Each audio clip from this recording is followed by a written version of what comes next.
kaze mu gihe cy'impemburo. Bakunzi twama dusanga ijambo ry'Imana mu kiganiro igihe cy'impemburo, ndabaramukije amahoro ya Kristo. Ijambo dusangira riri mu gitabo ca Yesaya igice ca 35. Yesaya 35 kuva ku murongo wa mbere gushika ku murongo wa 10. Ico gice gifise imirongo 10 gusa.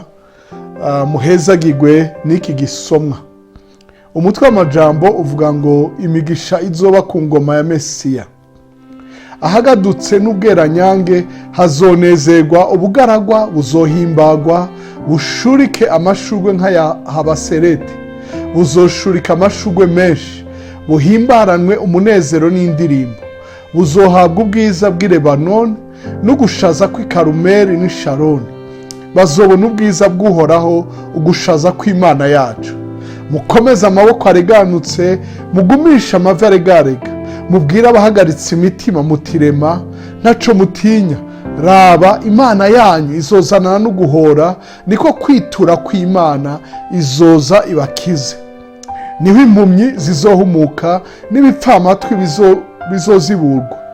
Ico gihe ucumbagira azosimba nk'impongo, ururimi rw'ikiragi ruririmbe, kuko amazi azodudubiriza ahagadutse, imigezi itembere mu bugaragwa, kandi umusenyi uhiye uburimbi uzohinduka ibidengeri, n'ahagataye hazocika amasoko. Mu bwishinzo bw'imbwebwe aho zagandagaza hazomera ivyatsi n'amarenga n'imibere, kandi hazobayo inzira y'iroro, iyo nzira izokwitwa inzira yera. Abanduye imitima ntibazoyicamo, ariko izoba iy'abantu biwe. Abayicamo naho ho bamwe ibijuju ntibazozimira. Nta ntambwe izohaba, nta gikoko na kimwe c'inkazi kizoyigeramwo, ntibizoyibonekamwo, ariko abacunguwe nibo bazoyicamo. Abacunguwe n'Uhoraho bazogaruka bashika i Siyoni baririmba, umunezero udashira uzoba ku mitwe yabo. Bazobona uguhimbarwa bo n'umunezero, kandi umubabaro n'ugusuhuza umutima bizohunga. Nimwakira ijambo ry'Imana. Imirongo mpagarako ni 2 gusa, ivuga ngo ku murongo w'9 n'umurongo wa 10, nta ntambwe izohaba, nta gikoko na kimwe c'inkazi kizoyigeramwo, ntibizoyibonekamwo, ariko abacunguwe nibo bazoyicamo. Nje kukubara ngo hari inzira y'abacunguwe. Namba aracunguwe, Uhoraho agutegurira inzira uzocamo. Ivyagutera ubwoba, ivyabimeze nk'ibikoko, ntimuzohura. Imana ishimwe cyane. Umurongo wa 10, abacunguwe n'Uhoraho bazogaruka. Mukundwa, sinzi aho wagiye, sinzi iyo umwasi yagukwegeye, namba ari mu bugwara, mu bikene, mu bigwara biteye ubwoba, mu mubabaro, mu kabonge, mu kuzazanirwa, mu ngeso zishaka kugutera, warihanye, waracunguwe mu bintu bitari vyiza, mu kubabaza, mu bigutuntuje. Ijambo ry'Imana riratora ku murongo wa 10 ngo abacunguwe n'Uhoraho bazogaruka. Oh haleluya!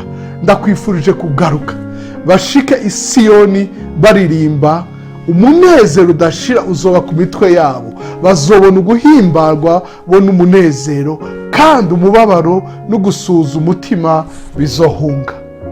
Ijambo ndagutekere niri, hariho inzira yawe wacunguwe.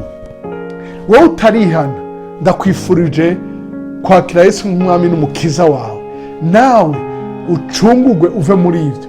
Uhoraho yagutangiye Yesu ntibipfa ubusa, ivyaha byawe bihanagurwe, iciro cawe gitangwe. Namwe unyemereka dusengere hamwe, wewe wumva ugomba kwakira Yesu. Amaduca dusengana n'abandi bose. Usubiremwo amajambo, ti Mwami Yesu, ndemera ko uri umwami, uri umukiza, wapfuye ku bwanje. Wewe nta caha wakoze, wazize ivyaha vyanje. Ndihanye uyu munsi, ndemeye ivyo nibuka n'ivyo ntibuka vyakubabaje. Umbabarire, unyogesha amaraso yawe. Ndizeye ko uri umwana w'Imana, yuko wazutse mu bapfuye. Ijambo ryawe riranyemerera yuko ninizera yuko uri umwana w'Imana, wazutse mu bapfuye, ndakizwa. Ndizeye ko uyu munsi nkijijwe, ncunguwe mbabariwe. Ndakwakiriye mu mutima wanje Yesu, kandi nawe unyakire mu bantu bawe, nandikwe mu gitabo cy'ubugingo nk'ubwo mu gitabo cy'urupfu n'ic'abanyabyaha. Urakoze ko mvise ugusenga kwanje. Nawe shetani ndagusezeye, uve ku bugingo bwanje, singira umuja wawe, sinkiboshwe nawe, ndababariwe. Kaze mpwemu yera, ufate ukuboko undongore mu nzira zo kugororoka, umfashe mu ntege nke, mbandanye kugenda mpimbara umuremyi wanje. Urakoze ko mvise ugusenga kwanje, ndabisenze mu izina rya Yesu Kristo umwami wacu, amen. Woheje gusenga iryo sengesho wizeye, kuko Bibiliya iravuga ngo twizereshe umutima tukatuza akanwa kacu. Urababariwe, urakijijwe. Gukizwa ni umwanya muto mugabo guhinduka ifata akanya. Wemere, ugendane, usome ijambo ry'Imana, wegera abandi bakijijwe bagufashe, ugenda uhinduka, uva mu bwiza uja mu bundi bwiza, ugororokera Imana yawe. Imana iguhezagire. Urakoze kudutega yombi. Reka ndagusengere, niba hari ico urwaye ukire, namba hari ikindi kigutunduje kikurekure, kuko hariho inzira y'abacunguwe.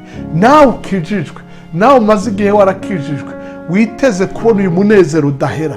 Reka ndagusengere mu izina rya Yesu Kristo. Riba shaka rababa yabasoko terebosha. Yesu, Yesu, Yesu, Yesu, Yesu. Ndaguhaye kaze kuri uyu mwene data.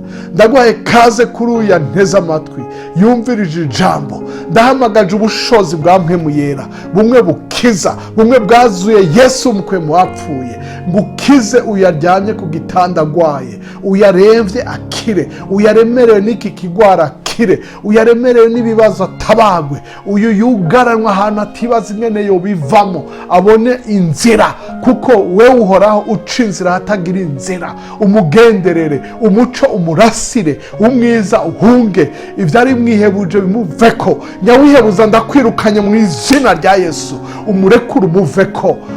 Uhoraho yaciye inzira y'abacunguwe, murekure, murekure, murekure, murekure.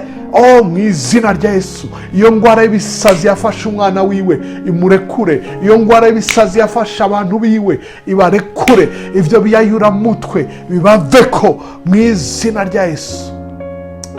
Data, urakoze kumva gusenga kwacu, urakoze ko wishura amasengesho. Umugenderere, ungenderere Mana, tugendere muri iyo nzira y'abacunguwe. Urakoze kumva ugusenga kwacu, urakoze kubw'ijambo rya Imana. Ubandanye kugira neza, uyaryumvirije n'uwo baza kurisangiza n'undi azoryumva mu myaka iri imbere. Tubisenze mu izina rya Yesu Kristo umwami n'umukiza wacu, amen and amen. Ndasubiye kubashimira mwe mwaduteze yombi, kandi mushishikara gusangiza abandi ubutumwa bwiza. Imana ibahezagire. Umunsi mwiza aho muri hose, umugoroba mwiza mu bindi bice by'isi. Uwo ari wese aho uri hose, uhora kugire neza. Urakoze, uragahezagirwa.